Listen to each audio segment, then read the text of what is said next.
Nehemiah chapter 4. When Sanballat heard that we were rebuilding the wall, he became angry and was greatly incensed. He ridiculed the Jews, and in the presence of his associates and the army of Samaria, he said, "What are those feeble Jews doing? Will they restore their wall? Will they offer sacrifices? Will they finish in a day?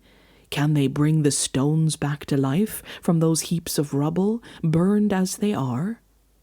Tobiah the Ammonite, who was at his side, said, "What they are building, even a fox climbing up on it would break down their walls of stones."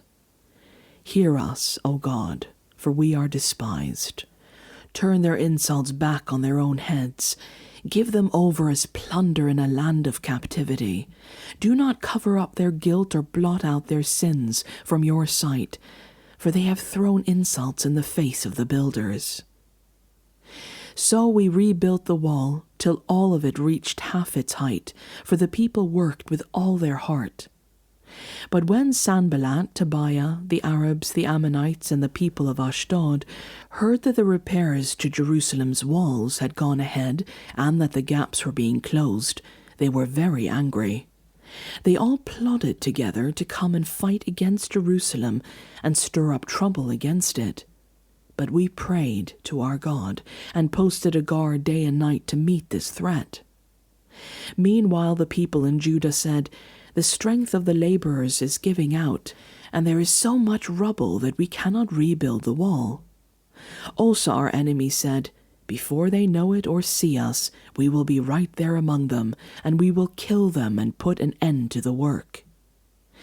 Then the Jews who lived near them came and told us 10 times over, "Wherever you turn, they will attack us."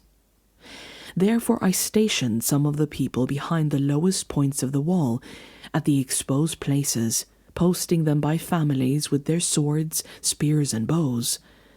After I looked things over, I stood up and said to the nobles, the officials, and the rest of the people, "Don't be afraid of them. Remember the Lord, who is great and awesome, and fight for your families, your sons and your daughters, your wives and your homes."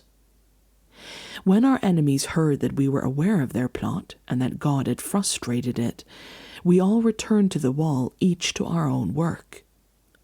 From that day on, half of my men did the work, while the other half were equipped with spears, shields, bows, and armor. The officers posted themselves behind all the people of Judah who were building the wall. Those who carried materials did their work with one hand and held a weapon in the other. And each of the builders wore his sword at his side as he worked. But the men who sounded the trumpet stayed with me. Then I said to the nobles, the officials, and the rest of the people, "The work is extensive and spread out, and we are widely separated from each other along the wall. Wherever you hear the sound of the trumpet, join us there. Our God will fight for us." So we continued the work, with half the men holding spears, from the first light of dawn till the stars came out.